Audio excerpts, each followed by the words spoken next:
Bonsoir Véronique, bonsoir Pierre-Louis, bonsoir à toutes, bonsoir à tous. Bienvenue pour ce sujet que nous allons traiter dans la prochaine demi-heure, 40 minutes. Là, quels sont les secrets des PME internationales à forte croissance? Alors en préparant le webinaire avec Véronique et Pierre-Louis, ils vont le repréciser, il y a un focus qui est pris sur le dynamisme des organisations, donc sujet passionnant. Je vais laisser d'ailleurs Véronique et Pierre-Louis se présenter au cours de leur présentation. Ils sont basés en Savoie. Apparemment, il neige ce soir, donc ils vont nous réchauffer avec leur présentation. Et puis pour les questions, n'hésitez pas à faire du hors-piste dans la poudreuse. A priori, ils sont très ouverts justement à répondre à beaucoup de questions sur ce sujet passionnant. Véronique, Pierre-Louis, c'est à vous. Bonsoir, merci de cette introduction et de cette invitation. Merci à la Fabrique de l'Exportation. Alors nous sommes ravis d'échanger sur ce sujet qui nous tient à cœur avec Pierre-Louis. Alors peut-être avant de commencer, laissez-moi vous dire quelques mots au sujet de notre laboratoire de recherche. L'IREJ, je ne sais pas si ça défile, oui voilà, parfait. L'IREJ, donc, qui est l'Institut de recherche en gestion et en économie, auquel nous appartenions tous les deux avec Pierre-Louis. Alors, ce laboratoire, rapidement, il se structure autour de deux grands axes, avec comme axe 1, comme vous voyez à l'écran, développement des organisations, et l'axe 2, plutôt lié à l'environnement, à la consommation durable, au tourisme et à l'innovation. Donc ces thèmes sont abordés en général sous différents angles disciplinaires, tels que le management stratégique, qui va être notre cas ce soir, mais encore le marketing ou alors les ressources humaines ou encore l'économie. Donc ce laboratoire est un laboratoire qui est situé à Annecy.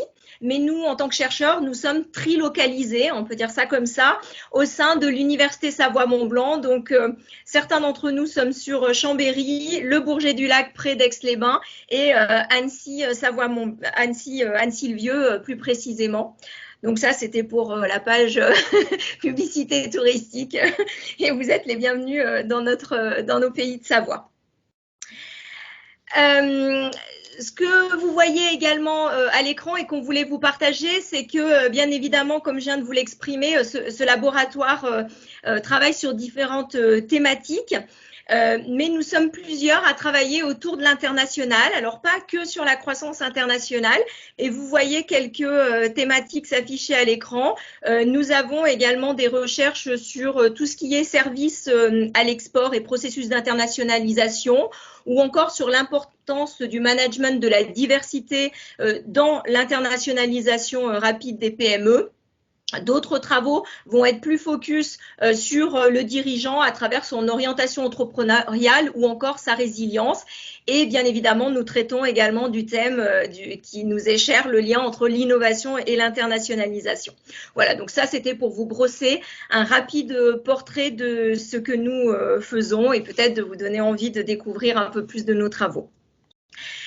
Alors, si on doit continuer, alors rapide présentation. Donc moi, je suis professeur des universités, c'est-à-dire enseignant-chercheur en management stratégique et plus particulièrement en entrepreneuriat international, donc à l'IAE Savoie-Mont-Blanc, qui est une école de management au sein de l'université Savoie-Mont-Blanc. Cette expertise en enseignement et en recherche m'amène également quelquefois à faire des activités de conseil en stratégie, alors plus dirigées autour du business model, de la création de valeur auprès notamment des startups ou de nos jeunes étudiants entrepreneurs ou encore de moyennes et petites entreprises. Je gère également des diplômes en lien avec le management international, bien évidemment, ce qui fait sens. Et je suis dans des revues comme par exemple la RIPME, Revue internationale des PME, où vous pouvez également trouver des informations et des implications managériales assez intéressantes. C'est une revue franco-canadienne. Et puis, dernière chose que je voulais partager également avec vous, c'est l'Académie de l'entrepreneuriat et de l'innovation qui a sa base sur Paris et qui est peut-être une association intéressante pour vous puisque c'est un mix de professionnels et de chercheurs. Et donc, nous avons à cœur en management international de mêler ces deux publics-là. Et c'est pour ça que je remercie encore chaudement la Fabrique de l'exportation pour cette prise de parole. Je vais laisser Pierre-Louis se présenter avant de commencer. D'accord, merci. Donc, pour ma part, j'ai un CV beaucoup moins élaboré. Donc, je me nomme Pierre-Louis Meuric. Je suis doctorant en sciences de gestion, donc j'entame ma 2e année dans ce parcours. Très brièvement, mes études ont été tournées essentiellement vers le commerce international. J'ai commencé par un BTS pour ensuite poursuivre par une licence et enfin un master. Lors de ces études, j'ai eu la chance de pouvoir réaliser différentes expériences professionnelles dans différents types d'organisations, donc des PME, des entreprises de taille intermédiaire, mais également des grandes entreprises, et cela dans différents secteurs d'activité, donc principalement l'agroalimentaire, mais également un rapide passage dans le secteur automobile et dans le secteur bancaire. Donc voilà, je redonne la parole à Madame Favre-Bonté. Alors, notre intervention de ce soir part du constat que si l'internationalisation est chose courante chez les PME, eh bien, cette internationalisation est encore une activité compliquée et on voit que nombre de PME n'arrivent pas à rester longtemps à l'international. Alors, les PME ont quelquefois du mal à se structurer, à s'organiser, d'où notre intérêt avec Pierre-Louis par rapport à ça, et surtout à pérenniser leur activité à l'international. Alors, il est difficile de trouver des recettes. Néanmoins, ce soir, ce qu'on va quand même essayer de faire avec vous, c'est de regarder, peut-être pas des recettes, parce que chaque PME est spécifique et loin de moi l'idée de vouloir plaquer des recettes toutes faites sur leur stratégie, mais peut-être qu'on peut essayer d'identifier des ingrédients, si je peux utiliser cette métaphore, des ingrédients et des éléments saillants ou des grands enseignements qui vont pouvoir être réutilisés et réutilisables par toutes. Alors nous, aujourd'hui, nous avons pris le parti de nous focaliser sur le dynamisme des organisations. Vous verrez, on a choisi un terrain pour se faire plutôt jeune, avec des jeunes entreprises et des petites entreprises via les capacités dynamiques, afin de mieux faire ressortir ce qui semble déterminant, certes, pour ces jeunes entreprises qui partent à l'international, mais également pour des PME plus établies. Donc, on verra comment, à partir du terrain qu'on a utilisé, on va pouvoir étendre ces résultats, ces enseignements à des PME peut-être un petit peu plus anciennes et donc, comme je le disais, un petit peu plus établies.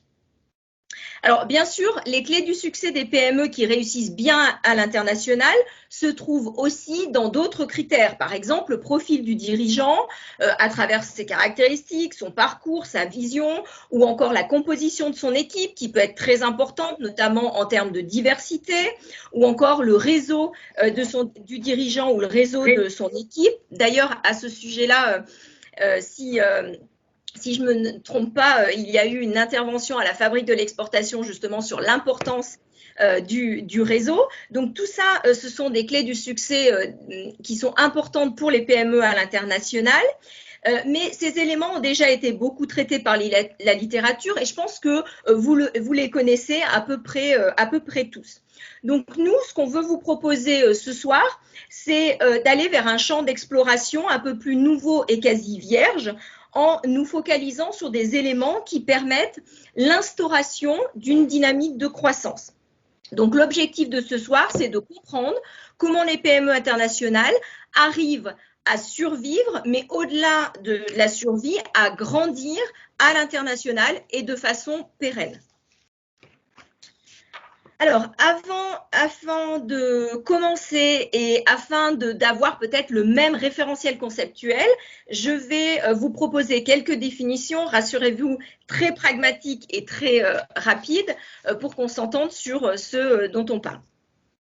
Alors, à quel type d'entreprise nous intéressons-nous tout d'abord ce soir pour mettre en lumière les éléments salients d'une dynamique d'internationalisation? Eh bien, nous nous intéressons à des entreprises qu'on qualifie d'entreprises à internationalisation rapide et précoce, qu'on va appeler dans notre jargon des EIRP ou en anglais des EIF, Early Internationalization Firm. Donc, qu'est-ce que c'est ces EIRP? Ce sont des entreprises qui partent très vite à l'international, c'est-à-dire moins de 3 ans après la création, et qui affichent des fortes croissances, à peu près autour de 20% par an sur au moins 3 années successives. Et donc, c'est grâce à ce type d'entreprise-là que nous allons étudier, que nous avons étudié, qui vont nous servir finalement de terrain ou d'incubateur pour comprendre comment, en fait, quel type d'éléments semble déterminant pour elles et qui pourraient être transposables à des PME internationales.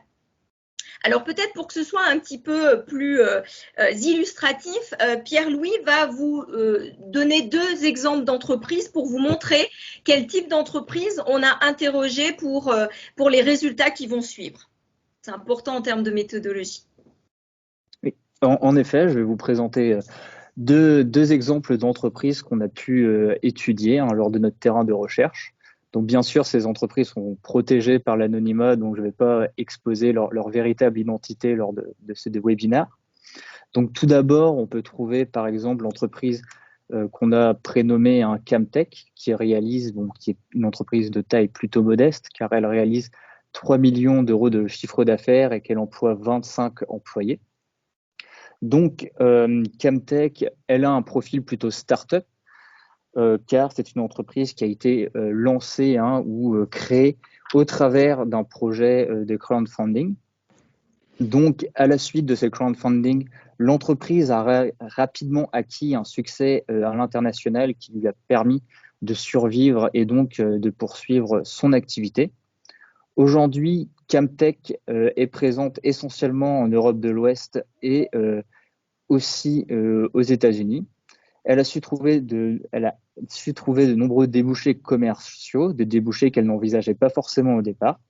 Et cela est essentiellement lié à un développement technologique de son produit de base. Et donc, elle a pu multiplier ses canaux de distribution et de vente. Donc, aujourd'hui, Camtech, c'est 50% de son chiffre d'affaires qui est généré à l'international. Et ce chiffre d'affaires a été doublé en 3 ans. Profil différent, mais tout aussi dynamique pour l'entreprise qu'on a prénommée WaterTech. Donc, WaterTech est une entreprise qui a plutôt un profil industriel, mais industriel et familial. Elle est beaucoup plus âgée que Camtech, car elle a environ 30 ans. Elle a été créée, elle a été créée à la fin des années 80. Elle se tourne rapidement à l'international car elle a très peu d'opportunités commerciales en France. Aujourd'hui, elle est présente sur tous les continents, sauf aux États-Unis. Sa grande réussite, c'est qu'elle a su garder un certain leadership pendant plus de 30 ans. Ce leadership technologique, elle l'a retranscrit dans le développement de ses gammes de produits et en accédant à toujours plus de marchés. Donc aujourd'hui, WaterTech réalise 80% de son chiffre d'affaires à l'international. Ce chiffre d'affaires à l'international a augmenté de 50% en 3 ans, ce qui est tout à fait honorable pour une entreprise de cette taille et de cet âge. Donc, je vais redonner la parole à Mme Fabre-Bonté pour la suite. Donc maintenant que nous avons introduit le sujet, nous allons répondre à la question qui nous réunit ce soir. Quels sont les facteurs influençant la forte croissance? Alors comme évoqué en introduction, on sait que grâce notamment à certaines théories, dont l'approche par les ressources, que l'internationalisation réussie des PME passe par la présence de certaines ressources humaines, organisationnelles, ressources également financières, le réseau, etc. Et donc, on sait déjà pas mal de choses sur ces éléments, ces ressources qui génèrent l'avantage concurrentiel international. Mais cette approche, même si elle est intéressante, nous paraît aujourd'hui trop statique. Et comme exprimé en introduction, ce que nous proposons aujourd'hui, c'est d'essayer d'identifier quelles sont les compétences. Et ça, on a du mal à mettre l'accent et en tout cas la lumière dessus, c'est-à-dire quelles sont les compétences qui permettent à ces entreprises qui réussissent bien à l'international d'être suffisamment flexibles. Et donc, comment elles font pour évoluer au sein de leur environnement concurrentiel. Donc, pour cela, si tu peux avancer, Pierre-Louis, pour cela, nous avons mis en place une méthode de recherche pour repérer ces compétences dynamiques et les mécanismes qui vont générer cette croissance internationale, à la fois générer, impulser, ça on comprend, on sait faire, etc., mais surtout rester plusieurs années à l'international avec des bons chiffres. Donc, pour répondre à ça, et dans le cadre de cette intervention ce soir, nous sommes fixés 2 sous-objectifs que nous voulons adresser avec vous. Le premier, c'est d'identifier quelles sont ces capacités dynamiques. Donc, première chose, c'est vraiment d'essayer de voir quelles sont ces compétences qu'il est nécessaire de maîtriser pour la PME internationale. Et une fois qu'on aura identifié ces capacités dynamiques, eh bien, deuxième sous-objectif, c'est de comprendre comment ces capacités s'articulent entre elles, ce qui va créer la dynamique. Quels sont les mécanismes qui permettent à ces PME de soutenir une croissance internationale et de quelle manière elles sont managées pour ensuite se traduire en croissance durable. Rapidement, les grands enseignements et les résultats que nous vous exposons ce soir vont être issus du terrain de recherche suivant. Nous avons sélectionné des entreprises en région Bretagne et Aura. Ces entreprises ont été sélectionnées, encore une fois, pour leur dynamisme, parce qu'elles font figure d'exemple afin de pouvoir en tirer les grands enseignements. Elles sont issues de différents secteurs d'activité. Elles ont entre 11 et 230 personnes, ce qui nous permet d'avoir une bonne fourchette.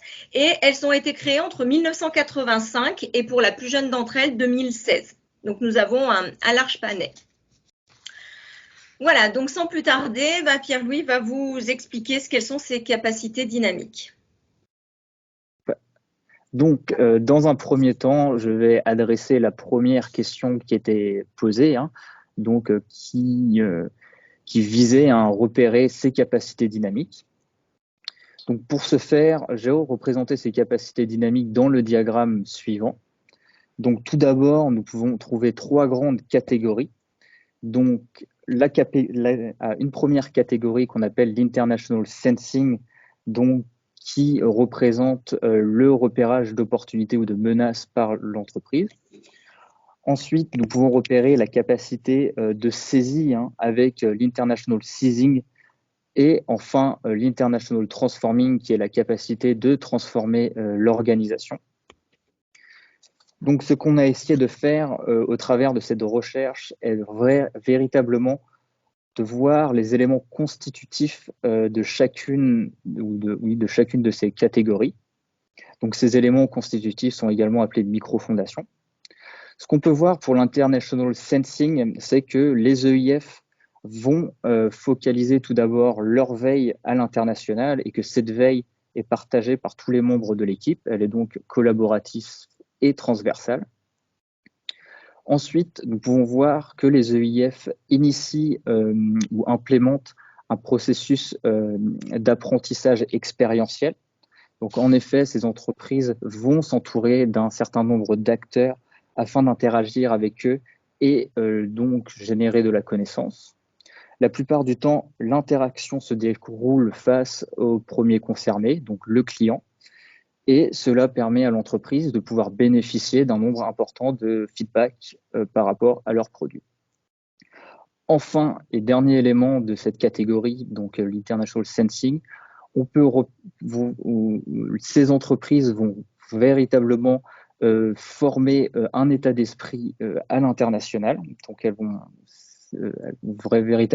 véritablement essayer de le construire. Donc, cet état d'esprit est issu de celui de l'entrepreneur qui par la suite va le transmettre à toute son équipe ou tous les membres de l'organisation. Et cela va permettre à l'entreprise de mieux capter les opportunités et les menaces qui sont présentes sur le marché. Pour l'International Seizing, nous avons pu repérer les différentes microfondations suivantes. Donc, tout d'abord, on peut voir que ces entreprises vont mettre en place un processus de prototypage rapide. Donc, on remarque particulièrement l'utilisation de la méthode Lean. Donc, ces EIF vont véritablement essayer de modifier continuellement le produit ou l'offre proposée afin de mieux répondre aux besoins du client. Cela va permettre à l'entreprise de développer rapidement ses gammes de produits, mais également de répondre au mieux aux attentes qui sont présentes sur le marché, même si elles ne sont pas forcément les mêmes. Ensuite, les EIF vont être particulièrement agiles ou flexibles. Cette agilité organisationnelle naît dans la mise en place d'équipes interchangeables où, par exemple, elles vont avoir une capacité à redéfinir rapidement leur feuille de route ou à saisir rapidement des opportunités. L'agilité de ces entreprises naît dans la maîtrise de la méthode agile, mais aussi grâce à une culture d'entreprise qui est tournée vers l'innovation. Enfin, nous pouvons voir que ces entreprises vont avoir la capacité d'établir une feuille de route à l'international. Les EIF vont avoir tendance à planifier leur internationalisation dans le temps. Donc, dans certains cas, pour l'entrée sur certains marchés spécifiques, elles vont prévoir cette internationalisation 1 ou 2 ans à l'avance, afin de, par exemple, pouvoir développer certaines technologies particulières ou alors former des alliances. Enfin, pour ce qui concerne la catégorie de l'International Transforming, on peut voir que les EIF vont démarrer une dynamique de réseau afin de pouvoir favoriser son internationalisation et renouveler les compétences qu'elle entretient en interne. Donc, ces acteurs vont soit se situer à l'étranger, mais ils peuvent également se situer sur le marché domestique. En externalisant un certain nombre de ces activités à des acteurs particuliers, les EIF vont s'établir plus vite sur les marchés qu'elles visent, mais elles vont également pouvoir déployer plus facilement leurs ressources. Enfin, on peut voir que les EIF vont également s'efforcer d'améliorer leur maturité internationale tout au long de la trajectoire qu'elles suivent. En effet, les EIF vont continuellement développer des compétences liées à l'internationalisation, comme l'apprentissage de nouvelles langues, la maîtrise de nouvelles législations ou l'appréhension des techniques du commerce international. Tous ces éléments vont leur permettre de réduire les barrières à l'entrée. Certaines EIF vont même jusqu'à créer des équipes multiculturelles afin d'être plus efficaces dans leur processus d'internationalisation. Enfin, ces EIF vont s'efforcer également de toujours se restructurer d'un point de vue organisationnel. Elles vont avoir besoin de se réorganiser afin de pouvoir mieux saisir les opportunités liées à l'internationalisation. Ces modifications structurelles, elles visent essentiellement à faire en sorte que l'entreprise reste sur une structure plutôt plate, donc avec des niveaux hiérarchiques, par exemple à 3 étages. Ces modifications structurelles peuvent être également réalisées en externe, par exemple quand elles sont plus matures, par exemple quand elles vont essayer de créer des filiales ou alors en rachetant de nouvelles entreprises. Donc nous pouvons dire que ces éléments vont impacter la croissance internationale des EIF. Cependant, à partir de toutes ces micro-fondations, nous pouvons nous demander comment ces éléments interagissent-ils entre eux et comment ils font pour pouvoir générer cette croissance internationale forte. Nous sommes donc penchés sur l'étude des mécanismes inhérents à ces microfondations et au parcours que suivaient les EIF. Afin de pouvoir répondre à cette deuxième question, nous avons modélisé deux mécanismes. L'un qui est lié à l'intensité commerciale, donc l'augmentation du chiffre d'affaires, et l'autre qui est lié à l'expansion internationale. Ce qu'on appelle expansion internationale est défini comme ou par le déploiement des ressources que l'entreprise va effectuer, mais aussi par le nombre d'entrées qu'elle va réaliser. Donc, si je commence par le premier mécanisme qui porte sur l'intensité commerciale, on peut voir que ce mécanisme va se dérouler en deux temps. Si nous intéressons au premier temps de ce mécanisme, donc la partie A, ce qu'on appelait la partie A, on peut voir que le point de départ, c'est réellement les attentes et les besoins du client. Comme vous le savez, le fait de suivre les besoins du client sur un marché spécifique est déjà une chose assez complexe. Mais par conséquent, quand vous devez le faire à l'international, sur plusieurs marchés, sur un marché qui évolue, et pour chacun de ces marchés avec des goûts, des comportements et des réglementations différentes, cela rend la chose encore plus compliquée. Ainsi, les EIF vont devoir fournir un effort supplémentaire, comme j'ai pu le dire, sur leur veille à l'international. Cette veille va être faite de manière collaborative et transversale, et cela va vraiment leur permettre d'avoir une vue précise de ce qui se passe sur les marchés qu'elles convoitent. Par la suite, si l'entreprise veut tirer le meilleur bénéfice de cette veille, elle doit provoquer une réaction organisationnelle. Cette réaction requiert une certaine agilité internationale, car cette compétence va permettre à l'entreprise de redispatcher ses ressources et redéfinir ses objectifs en fonction des opportunités ou des menaces auxquelles elle est confrontée. Ainsi, comme j'ai pu le dire, les méthodes agiles peuvent être intéressantes dans l'implémentation de ce procédé organisationnel.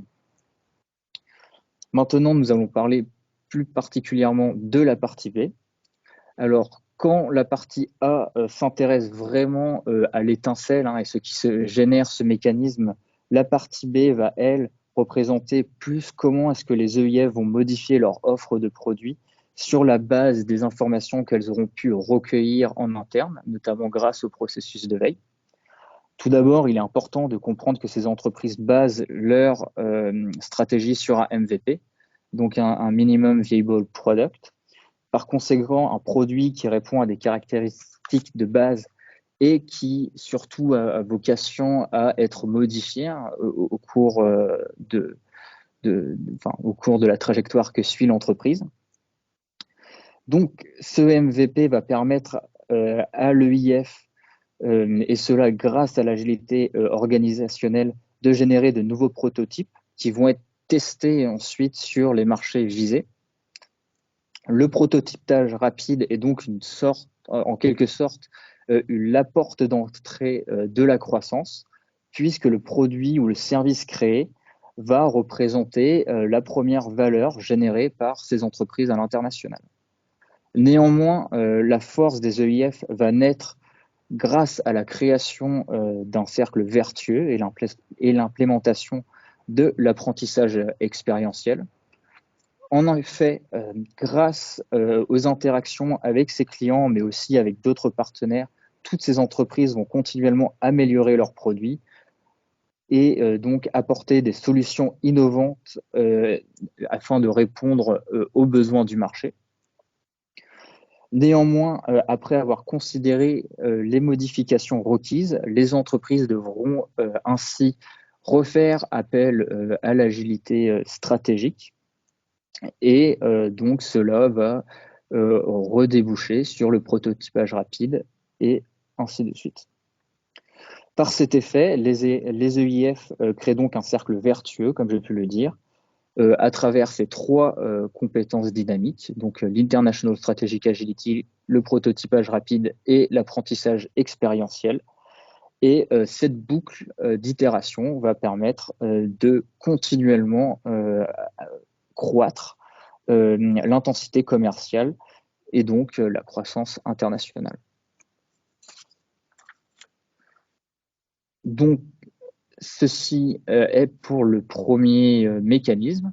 Maintenant, si on s'attache à expliquer le second mécanisme qui porte, lui, plus sur l'expansion internationale. Donc, l'expansion internationale, comme j'ai pu le dire, est définie par le déploiement de ressources que l'entreprise va effectuer, mais aussi par le nombre d'entrées que l'entreprise va réaliser. Donc, tout comme le premier mécanisme, le second mécanisme va se dérouler en 2 temps. Donc, dans la première partie, donc la partie A, nous pouvons voir une réaction linéaire entre, tout d'abord, l'International Mindset Crafting, donc la construction d'un état d'esprit international, l'élaboration d'une feuille de route à l'international, et puis la restructuration organisationnelle. En effet, ce qu'on peut dire en premier, c'est que la création d'un état d'esprit international est influencée par la communication et la vision que va porter l'entrepreneur en interne de ces entreprises.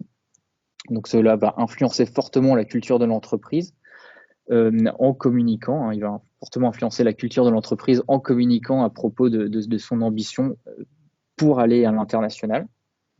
Par la suite, cet état d'esprit international présent au sein des équipes va influencer la planification des scénarios internationaux, car l'internationalisation exige un minimum de préparation.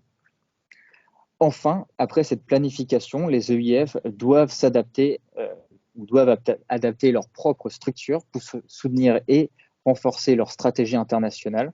En effet, grâce à la restructuration organisationnelle, les EIF seront en mesure de mieux aborder les marchés, car ils pourront adapter leur stratégie en fonction de chaque pays.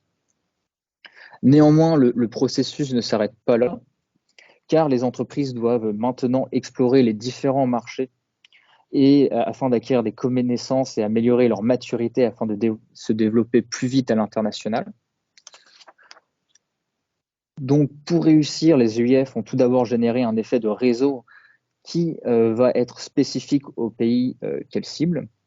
L'objectif est de trouver de nouveaux partenaires et ainsi de comprendre, par exemple, la dynamique de marché, les contraintes juridiques ou le contexte concurrentiel. Cela va donc leur permettre de repérer les meilleures opportunités commerciales. Mais ce qui va réellement apporter de la valeur à ce processus, c'est réellement l'amélioration de la maturité internationale de ces entreprises. Donc, pour accroître leur maturité internationale, les EIF vont devoir contacter des organisations ou des personnes spécialisées pour acquérir des connaissances et donc de les intégrer en interne. Elles peuvent également, de par le recrutement, former des équipes multiculturelles. Toutes ces initiatives vont permettre aux EIF de mieux comprendre tous les écarts qui peuvent exister entre leur marché et de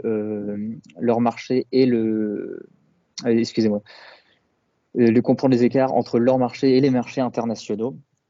Et donc, cela va améliorer cet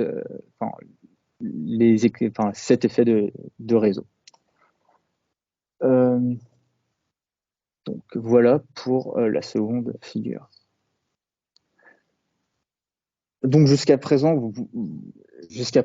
nous avons véritablement abordé les points liés entre guillemets à la théorie, mais si on prend un peu plus de recul, on peut se demander concrètement quelles préconisations nous pouvons vous adresser. Donc, première préconisation, elle porte véritablement sur cette approche de capacité dynamique et de micro-fondation. Nous pensons que pour que les EIF suivent ou poursuivent véritablement cette dynamique de forte croissance à l'international, il faut savoir rassembler un pool d'individus, entre guillemets, qui va favoriser l'apparition de ces capacités dynamiques. Donc, il faut que ces entreprises soient capables que ces individus soient dotés d'un esprit innovant et entrepreneurial et qu'ils soient capables de travailler de manière collaborative et aussi d'échanger et de communiquer d'une équipe à une autre. Donc, avoir des profils plutôt flexibles et polyvalents. Mais surtout, il faut que ces personnes soient également réceptives au discours du fondateur ou du dirigeant afin qu'ils puissent suivre les mêmes objectifs et aussi de pouvoir prendre des initiatives en toute autonomie. Donc, j'ai l'air d'une certaine manière de décrire un peu les salariés ou collaborateurs parfaits, mais en fait, c'est essentiellement pour souligner l'idée qu'il faut surinvestir dans les ressources humaines, car c'est les ressources humaines qui vont influencer la dynamique de croissance que les EIF vont suivre. Donc, il faut savoir acquérir les meilleurs talents, les former et puis les faire évoluer au sein de l'organisation. Cela souligne également l'importance de la mixité des profils, car à défaut de trouver des personnes correspondant totalement à ces critères, les profils complémentaires vont permettre de pouvoir pallier à certaines faiblesses au niveau des ressources humaines et donc pouvoir poursuivre cette dynamique.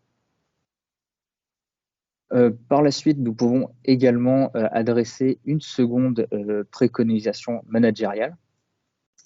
Donc, tout d'abord, il s'agit, et cela est lié au premier mécanisme que j'ai présenté, celui qui est lié à l'intensité commerciale. Il faut savoir mettre en place des routines et des process qui vont favoriser la saisie d'opportunités et la réaction rapide face aux menaces. Donc, on recommande particulièrement la mise en place de méthodologies ou des méthodologies suivantes. Donc, d'abord, avoir un processus de veille qui est partagé et qui est focalisé sur le besoin client. Il faut également aussi, même si ce n'est pas forcément évident dans tous les secteurs d'activité, mettre en place une méthode agile ou un semblant de méthode agile afin de pouvoir, et c'est un bon moyen selon nous, de pouvoir de gagner en agilité ou en flexibilité. Et ensuite, une autre méthodologie qui nous paraît tout à fait pertinente, c'est la méthodologie Lean Startup, qui, elle, va vraiment encourager le prototypage rapide et donc la création, la conception rapide de nouveaux produits afin d'adresser de nouveaux marchés. Par conséquent, et comme pour la première recommandation, nous pensons que le recrutement a une importance toute particulière. En effet, il faut savoir faire appel à des personnes capables d'interagir avec ces méthodes et il faut des personnes également capables de les implémenter au sein de l'entreprise. En effet, et c'est aussi un point qu'on peut noter, c'est que recruter des personnes avec une double compétence peut être pertinent car elles vont pouvoir faire le pont entre une approche plutôt commerciale ou stratégique et une approche plutôt technique et de conception de produits. Ensuite, même si on fait abstraction de la mise en place de ces méthodes, il faut surtout garder à l'esprit que prendre des bonnes décisions, cela repose surtout sur de l'écoute et du bon sens.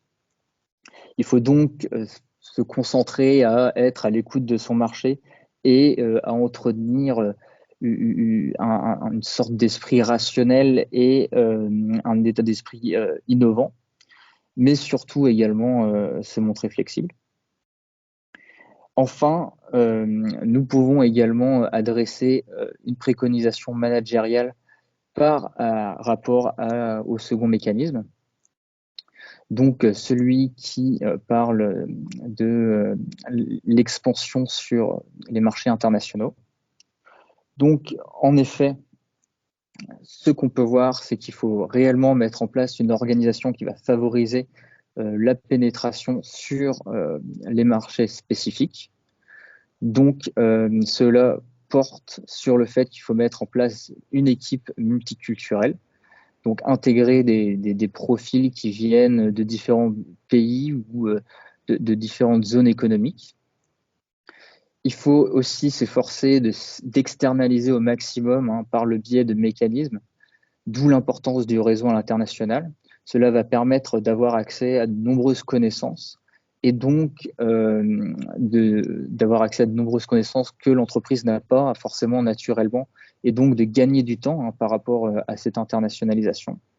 Et aussi, ce qu'on peut remarquer, c'est que la digitalisation n'est pas à négliger car elle va permettre de réellement diminuer les coûts liés à l'international et donc de réduire également le temps d'internationalisation. Donc, cette préconisation est encore en lien avec le recrutement. Il s'agit de réellement s'efforcer à réduire les barrières à l'entrée en gagnant continuellement en maturité, donc en maturité internationale. Ne plus forcément être dans ce qu'on appelle une logique d'export, mais plus être dans une logique globalisée. Ce que je veux dire par rapport à cela, c'est qu'il faut réellement s'efforcer d'impliquer toute l'entreprise dans cette internationalisation, même certains services qui ne sont pas forcément en lien avec ce procédé. Car en effet, quand vous voulez suivre une dynamique de forte croissance internationale, si il y a une forte acculturation entre guillemets française ou sur le marché domestique, cela risque de bloquer cette dynamique et donc le parcours de l'entreprise. Et si je dois conclure sur cette idée, c'est que